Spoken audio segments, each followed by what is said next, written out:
Alex is writing a simple calculation program.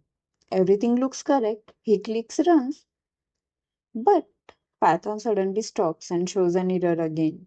This error is called zero division error, and it happens when a program tries to divide a number by zero. Think of it like this. Alex has 10 chocolates. He wants to distribute them equally. If he shares them with two people, each person gets 5.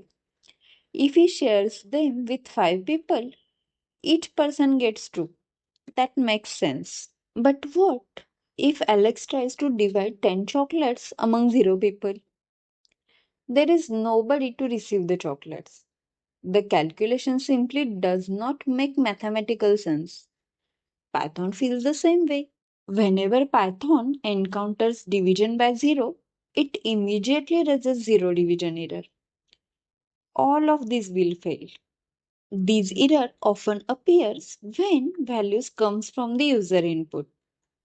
Alex expects a user to enter a number, but the user accidentally enters 0. A simple solution is checking the value before performing division. Now, Python performs the calculation only when it is saved. Another common solution is using exception handling. This prevents the program from crashing. Instead of stopping completely, the program handles the problem gracefully. Whenever you see zero division error, check these things. Is the denominator 0? Can user input become 0?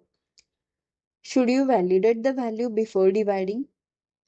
Most zero division errors are solved by checking the divisor first. Alex adds a safety check, runs the program again, and everything works perfectly. Problem solved.